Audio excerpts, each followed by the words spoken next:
বুড়িগঙ্গা নদীতে নৌ দুর্ঘটনা এড়াতে গত ২০২০ সালের সেপ্টেম্বর মাসে চালু করা হয় ওয়াটার বাস সার্ভিস। কেরানীগঞ্জের নাগরমহল ঘাট থেকে পুরান ঢাকার ওয়াজঘাট এবং কেরানীগঞ্জের তেলঘাট থেকে শ্যামবাজার নৌপথে দুটি করে মোট ৪টি ওয়াটার বাস যাত্রী পরিবহনে নিয়োজিত ছিল। সম্প্রতি খেয়াঘাট এলাকায় ওয়াটার বাসের পল্টুনে গিয়ে দেখা যায় পল্টুনগুলো খালি পড়ে আছে, চলাচল করছে না কোনো ওয়াটার বাস।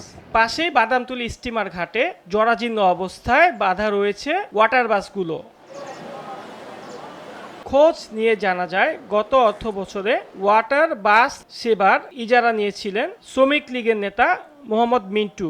৫ই আগস্ট রাজনৈতিক পট পরিবর্তনের পর তিনি ওয়াটার বাস চলাচল বন্ধ করে দিয়ে নৌযানগুলো বিআইডব্লিউটিসির কাছে হস্তান্তর করেন। এতে করে বন্ধ হয়ে যায় ওয়াটার বাস সার্ভিস। হঠাৎ করে সেবা বন্ধ হয়ে যাওয়ায় বিপাকে পড়েন ওয়াটার বাসে বুড়িগঙ্গা নদী পার হওয়া হাজারো যাত্রী। এই যে দেখলেন তো আমি এখানে পড়ে যেতে যাচ্ছি, আর ওটার বাসটা থাকলে তাহলে আমাদের চলাচলটা সুবিধা হতো।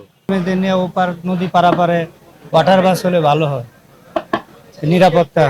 ওইটায় 10 টাকা নেয়, সেটা আবার যাত্রী কম, কিন্তু ওটা আমাদের স্টুডেন্টদের জন্য একটু বেশি ব্যয়বহুল, বাট এটা রিস্ক বেশি হয়ে যায়। বিএডব্লিউটিসি কর্তৃপক্ষ বলছে নতুন দরপত্র যারা পেয়েছে তারা এখনো টাকা জমা দেয়নি। জমা দিলে খুব দ্রুত চালু হবে ওয়াটার বাস সার্ভিস। 5 তারিখের পরে পট পরিবর্তনের পরে তারা সারেন্ডার করে দেয়।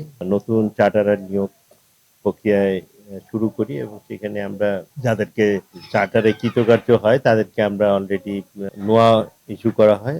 টাকা পয়সা জমা দিলে তাদেরকে আমরা ওয়ার্ক অর্ডার দিব এবং তখন জাহাজ হস্তান্তর হবে এবং জাহাজ হস্তান্তর তারা আবার চলাচল শুরু করবে।